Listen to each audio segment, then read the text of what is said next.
Guys, ಜರ್ಮನ್ನಲ್ಲಿ nurse ಆಗಿ work ಮಾಡಬೇಕು ಅಂತಂದರೆ ಈ ಇಂಪಾರ್ಟೆಂಟ್ ರೂಲ್ಸ್ ಆ್ಯಂಡ್ ರೆಗ್ಯುಲೇಷನ್ನ ನೀವು ಫಾಲೋ ಮಾಡಲೇಬೇಕಾಗುತ್ತೆ. ನೀವೇನಾದರೂ ಫಾಲೋ ಮಾಡಲಿಲ್ಲ ಅಂತಂದರೆ ನಿಮ್ಮ ಜಾಬ್ ಕೂಡ ಹೋಗೋ ಚಾನ್ಸಸ್ ಇರುತ್ತೆ. ಮತ್ತು ಕೊನೆಯದಾಗಿ ನೀವು ಜೈಲಿಗೆ ಕೂಡ ಹೋಗೋ ಪರಿಸ್ಥಿತಿ ಬರುತ್ತೆ. ಇಂಡಿಯಾ ಕಂಪೇರ್ ಮಾಡಿದರೆ ಜರ್ಮನ್ನಲ್ಲಿ ನರ್ಸಸ್ಗೆ ತುಂಬ ಸ್ಟ್ರಿಕ್ಟ್ ರೂಲ್ಸ್ ಇದ್ದಾವೆ.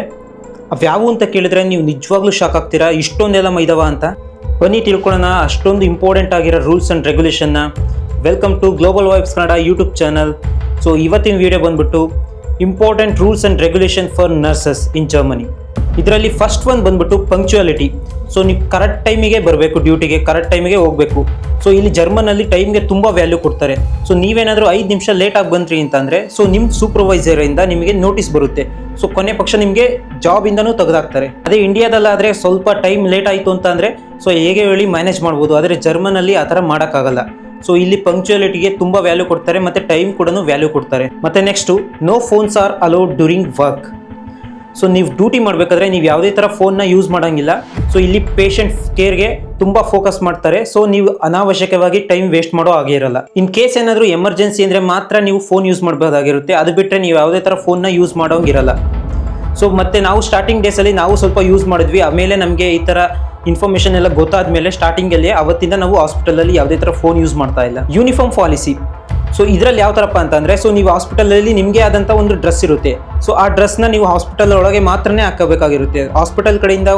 ಹಾಸ್ಪಿಟಲಿಂದ ಹೊರಗೇನಾದರೂ ನೀವು ಹಾಕ್ಕೊಂಡು ಹೋದ್ರಿ ಮತ್ತೆ ಅಲ್ಲಿಗೆ ಫೈನ್ ಬೀಳುತ್ತೆ. ಅದೇ ನೀವೇನಾದರೂ ಹೊರಗೆ ಹೋಗಬೇಕು ಅಂತಂದರೆ ಸೊ ಯೂನಿಫಾರ್ಮ್ನ ಚೇಂಜ್ ಮಾಡಿ ಆಮೇಲೆ ನೀವು ಹೋಗಬೇಕಾಗಿರುತ್ತೆ. Next documentation. ಸೊ ಇದು ಯಾವ ಥರಪ್ಪ ಅಂತಂದರೆ ಪೇಷಂಟ್ಗೆ ನೀವು ಏನೇ ಮಾಡಲಿ ಪ್ರತಿಯೊಂದು ಕೇರ್ನೂ ನೀವು ಡಾಕ್ಯುಮೆಂಟೇಷನ್ ಮಾಡಬೇಕಾಗಿರುತ್ತೆ. ಪೇಷಂಟ್ಗೆ ಹೋಗಿ ಒಂದು ನೀರು ಕೊಟ್ರಿ ಅಥವಾ ಪೇಷಂಟ್ಗೆ ಬೆಡ್ಡಿಂದ ಮಲಗಿಸಿದ್ರಿ ಅಥವಾ ಬೆಡ್ಡಿಂದ ಸೈಡಿಗೆ ಕುಂಡ್ರಿಸಿದ್ರಿ ಅಂತ ತಿಳ್ಕೊಳ್ಳಿ, ಒಂದು ಸ್ಟೂಲ್ ಮೇಲೆ ಕುಂಡ್ರಿಸಿದ್ರಿ ಅಂತ ಹೇಳ್ಕೊಳ್ಳಿ.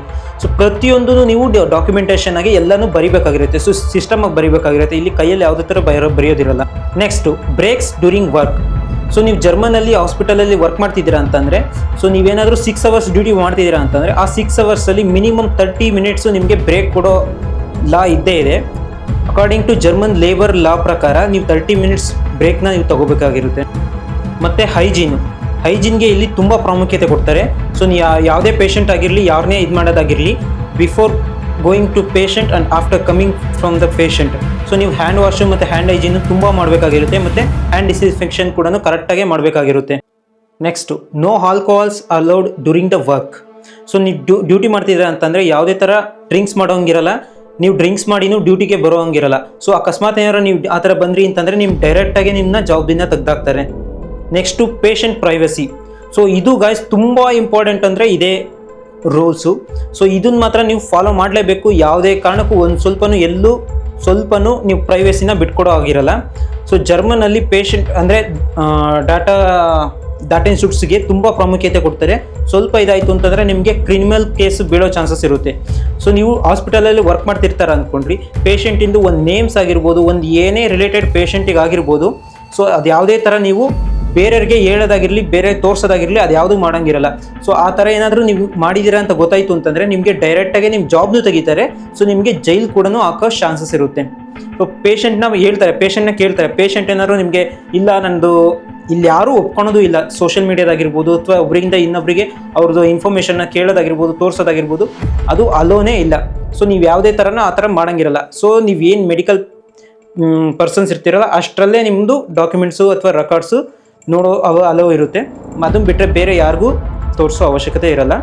ಸೊ ಆ ಥರ ಏನಾದ್ರು ನೀವು ಮಾಡಿದಿರಿ ಅಂತಂದರೆ ನಿಮಗೆ ಡೈರೆಕ್ಟಾಗಿ ಜೈಲ್ಗೆ ಹಾಕ್ತಾರೆ. ಮತ್ತು over time duty rotation. Over time ಮಾಡಬೇಕು ಅಂತಂದರೆ ಮತ್ತು ಏನಾದ್ರು ಡ್ಯೂಟಿ ಏನಾದ್ರು ರೊಟೇಷನ್ ಮಾಡಬೇಕು ಅಂತಂದರೆ ಸೊ ಆವಾಗ ನೀವು ಪರ್ಮಿಷನ್ ತಗೊಳ್ಳೇಬೇಕಾಗಿರುತ್ತೆ. ಫಾರ್ ಎಕ್ಸಾಂಪಲ್ ನೀವು ಇಂಡಿಯಾದಲ್ಲಿ ಓವರ್ ಟೈಮ್ ಮಾಡ್ತೀನಿ ಅಂತಂದರೆ ಹಾಸ್ಪಿಟಲಲ್ಲಿ ಹೇಳಿದ್ರೆ ಸಾಕು. ಸೊ ಅಲ್ಲಿ ನೀವು ಹೋಗಿ ಎಕ್ಸ್ಟ್ರಾ ಮಾಡ್ತೀರಾ. ಸೊ ಅದೇ ನೀವು ಜರ್ಮನಲ್ಲಿ ನೀವು ಓವರ್ ಟೈಮ್ ಮಾಡಬೇಕು ಅಂತಂದರೆ ಬರೀ ಹಾಸ್ಪಿಟಲ್ನವ್ರನ್ನ ಹೇಳೋದಷ್ಟೇ ಅಲ್ಲ. ಸೊ ನೀವು ಇಲ್ಲಿ ಸಿಟಿಯಿಂದನೂ ನೀವು ಪರ್ಮಿಷನ್ ತೊಗೋಬೇಕಾಗಿರುತ್ತೆ. ಸೊ ನಾನು ಇಲ್ಲಿ ಓವರ್ ಟೈಮ್ ಮಾಡ್ತಿದ್ದೀನಿ, ಸೊ ಅದಕ್ಕೋಸ್ಕರ ನನಗೆ ಇದು ಮಾಡಿ ಅಂತ. ಸೊ ಅವಾಗ ಅವ್ರೇನು ಮಾಡ್ತಾರೆ ಅಂದರೆ ಹಾಸ್ಪಿಟಲ್ ಕಡೆಯಿಂದ ಓವರ್ ಟೈಮ್ ಮಾಡ್ತಿದ್ದಾರೆ ಅಂತ ಹೇಳ್ಬಿಟ್ಟು ಸೊ ಅವಾಗ ನಿಮಗೆ ಎಕ್ಸ್ಟ್ರಾ ಅಮೌಂಟ್ ಬರುತ್ತೆ ಓವರ್ ಟೈಮ್ ಮಾಡಿದ್ರೆ. ಸೊ ಅದಲ್ದಲ್ಲೇ ನೀವು ನೈಟ್ ಶಿಫ್ಟ್ ಮಾಡ್ತಿರಲ್ಲ, ನೈಟ್ ಶಿಫ್ಟ್ಗೆ ಕೂಡ ನಿಮಗೆ ಎಕ್ಸ್ಟ್ರಾ ಬೋನಸ್ ಕೊಡಲೇಬೇಕಾಗಿರುತ್ತೆ. ಅದು ಲಾ. ಮತ್ತು ಟೀಮ್ ವರ್ಕು. ಸೊ ಅದೇ ಇಂಡಿಯಾದಲ್ಲಿ ಟೀಮ್ ವರ್ಕ್ ಅಂದರೆ ಅಷ್ಟೊಂದು ಇರುತ್ತೆ, ಅಷ್ಟೊಂದು ಇರಲ್ಲ. ಬಟ್ ಇನ್ನು ಒಂದೊಂದು ಶಿಫ್ಟಲ್ಲಿ ಏನು ಮಾಡ್ತಾರೆ, ಒಬ್ಬರ ಮೇಲೆ ಎಲ್ಲ ಬಿಟ್ಬಿಟ್ಟು ಹೋಗ್ತಾರೆ ಅಥವಾ ಡ್ಯೂಟಿ ಸ್ಕೆಡ್ಯೂಲ್ ಮಾಡಬೇಕಾದ್ರೆ ಡಿಸಿಪ್ಲಿನ್ ಹಾಕಬೇಕಾದ್ರೂ ಅದೇ ಥರನೇ ಹಾಕಿರ್ತಾರೆ. ಬಟ್ ಜರ್ಮನಲ್ಲಿ ಆ ಥರ ಇಲ್ಲ. ಸೊ ನೀವು ಟೀಮ್ ವರ್ಕ್ ಆಗಿರುತ್ತೆ. ಸೊ ನೀವು ಯಾವತ್ತೂ ನೀವು ಒಬ್ಬೊಬ್ಬರೇ ವರ್ಕ್ ಮಾಡೋಂಗಿರಲ್ಲ. ಸೊ ಒಂದೊಂದು ಕೆಲಸ ಒಬ್ಬರು ಮಾಡ್ತಿರ್ತಾರೆ. ಸೊ ನಿಮ್ಗೆ ಇಂತಿಷ್ಟು ಪೇಷಂಟ್ ಅಂತ ಕೊಟ್ಟಿದ್ದಾಗ ಸೊ ನೀನು ಆ ಪೇಷಂಟಿಂದ ಕಂಪ್ಲೀಟಲ್ಲಿ ನೀನೇ ಮಾಡಬೇಕಾಗಿರುತ್ತೆ. ಮತ್ತು ಡ್ರೆಸ್ ಕೋಡು ಹಾಸ್ಪಿಟಲ್ ಕಡೆಯಿಂದನೇ ನಿಮಗೆ ಡ್ರೆಸ್ ಕೋಡ್ ಇರುತ್ತೆ. ಸೊ ಬಟ್ ನೀವು ಶೂನ ನೀವೇ ಹಾಕೊಂಡು ಹೋಗ್ಬೇಕಾಗಿರುತ್ತೆ. ಶೂ ಮಾತ್ರನೇ ಹಾಕೊಂಡು ಹೋಗ್ಬೇಕಾಗಿರುತ್ತೆ. ನೀವು ಬೇರೆ ಥರ ಚಪ್ಪಲ್ಸ್ ಆಗಿರ್ಬೋದು, ಸ್ಯಾಂಡಲ್ಸ್ ಆಗಿರ್ಬೋದು, ಈ ಥರ ಯಾವುದೂ ಯೂಸ್ ಮಾಡೋಂಗಿರಲ್ಲ. ಸೊ ಶೂ ಮಾತ್ರನೂ ಹಾಕೊಂಡು ಹೋಗ್ಬೇಕಾಗಿರುತ್ತೆ. ಅದು ಕ್ಲೀನಾಗೆ ಕವರ್ ಆಗಿರಬೇಕಾಗಿರುತ್ತೆ. ಸೊ ಇದು ಹೈಜೀನ್ ಮೇಂಟೈನ್ ಮಾಡೋ ಪ್ರಕಾರ ಇದನ್ನು ಕಡ್ಡಾಯವಾಗಿ ಮಾಡಿದ್ದಾರೆ. ಮತ್ತು ಲೀವ್ ಪಾಲಿಸಿ. ಸೊ ಜರ್ಮನಲ್ಲಿ ನಿಮಗೆ ವರ್ಷಕ್ಕೆ ಮಿನಿಮಮ್ 24 ವರ್ಕಿಂಗ್ ಪೇಯ್ಡ್ ಹಾಲಿಡೇಸ್ ಕೊಡಲೇಬೇಕಾಗಿರುತ್ತೆ. ಸೊ ಆಲ್ಮೋಸ್ಟ್ ಎಲ್ಲ ಹಾಸ್ಪಿಟಲಲ್ಲಿ 28ಇಂದ 35 ಈ ರೇಂಜಲ್ಲಿ ನಿಮಗೆ ಪೇಯ್ಡ್ ಹಾಲಿಡೇಸ್ ಕೊಡ್ತಾರೆ. ಮತ್ತು ನೀವು ಎಮರ್ಜೆನ್ಸಿ ಲೀವ್ ಕೂಡ ತೊಗೋಬೋದು. ಬಟ್ ಅದು ತುಂಬ ಸ್ಟ್ರಿಕ್ಟ್ ಪಾಲಿಸಿ ಇದೆ. ಸೊ ಅದನ್ನು ನೀವು ಮೇಂಟೈನ್ ಮಾಡಲೇಬೇಕಾಗುತ್ತೆ. ಮತ್ತು ಪೇಷಂಟ್ ಸೇಫ್ಟಿ ಫಸ್ಟ್ ಅಂತ. ಸೊ ನಾವು ಏನಾದರೂ ಒಂದು ಎಮರ್ಜೆನ್ಸಿ ಇರುತ್ತೆ ಅಂದರೆ ಆವಾಗ ನಾವು ಪೇಷಂಟ್ ಸೇಫ್ಟಿನ ಫಸ್ಟ್ ನೋಡಬೇಕಾಗಿರುತ್ತೆ. ನಮ್ಮ ಕಂಫರ್ಟೇಬಲ್ಗಿಂತ ಫಸ್ಟು ಪೇಷಂಟ್ ಸೇಫ್ಟಿ ನೋಡಿ ಆಮೇಲೆ ನಮ್ಮದು ಸೇಫ್ಟಿ ಮಾಡಬೇಕಾಗಿರುತ್ತೆ. ಸೊ ಇದು ಒಂದು ಲಾ ಇದೆ. ಮತ್ತು ಕಮ್ಯುನಿಕೇಷನ್ ಸ್ಕಿಲ್ಲು. ಸೊ ನೀವು ಜರ್ಮನಲ್ಲಿ ವರ್ಕ್ ಮಾಡ್ತಿದ್ದೀರಾ ಅಂತ ಹಾಸ್ಪಿಟಲಲ್ಲಿ ನೀವು ಪೇಷಂಟ್ ಜೊತೆ ಜರ್ಮನ್ನಲ್ಲೇ ಮಾತಾಡಬೇಕಾಗಿರುತ್ತೆ. ಸೊ ನೀವು ಯಾವುದೇ ಥರ ಬೇರೆ ಲ್ಯಾಂಗ್ವೇಜ್ನ ಯೂಸ್ ಮಾಡೋಂಗಿರಲ್ಲ. ಸೊ ನೀವು ಮಿನಿಮಮ್ ಅಂದರೂ B2 ಲೆವೆಲ್ ಇತ್ತು ಅಂತಂದರೆ ಸೊ ಆವಾಗ ನೀವು ಪೇಷಂಟ್ ಜೊತೆ ಆರಾಮಾಗಿ ಮಾತಾಡ್ಬೋದು. ಅದಕ್ಕೋಸ್ಕರನೇ ಗೈಸ್ ನಾನು ಯೂಟ್ಯೂಬಲ್ಲಿ ಫ್ರೀಯಾಗಿ ಜರ್ಮನ್ ಲ್ಯಾಂಗ್ವೇಜ್ನ ಕಲಿಸೋಕ್ಕೆ ಸ್ಟಾರ್ಟ್ ಮಾಡಿದ್ದೀನಿ ಕನ್ನಡದಿಂದನೇ.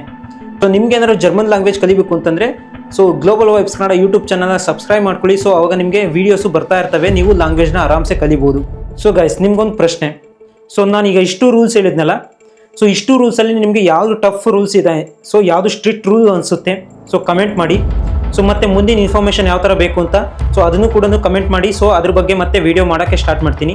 ಬಟ್ ಸೊ ಅದ್ರ ಜೊತೆಗೆ ನಮ್ಮದು ಏನು ಜರ್ಮನ್ ಲ್ಯಾಂಗ್ವೇಜ್ ಕ್ಲಾಸಸ್ ಇದಾವಲ್ಲ ಅವು ರೆಗ್ಯುಲರಾಗಿ ಬರ್ತಾನೆ ಇರುತ್ತೆ. ಮತ್ತು ಇದೇ ಥರ ಎಕ್ಸ್ಟ್ರಾ ಇನ್ಫಾರ್ಮೇಟಿವ್ ವೀಡಿಯೋಸ್ ಸಪ್ರೇಟಾಗಿ ಮಾಡಾಕ್ತಿರ್ತೀನಿ. ಸೊ ನಿಮ್ಗೆ ಯಾವ್ದಾದ್ರು ಡೌಟ್ ಇತ್ತು ಅಂತಂದರೆ ಕಮೆಂಟ್ ಸೆಕ್ಷನಲ್ಲಿ ಕಮೆಂಟ್ ಮಾಡಿ. ಸೊ ಇದೇ ಥರ ಹೆಚ್ಚಿನ ವೀಡಿಯೋಸ್ಗಾಗಿ global vibes Kannada YouTube channel ಮತ್ತು ಇನ್ಸ್ಟಾಗ್ರಾಮ್ ಪೇಜ್ನ ಫಾಲೋ ಮಾಡಿ, ಲೈಕ್ ಮಾಡಿ, ಶೇರ್ ಮಾಡಿ, ಸಬ್ಸ್ಕ್ರೈಬ್ ಮಾಡಿ. Until then see you in next video.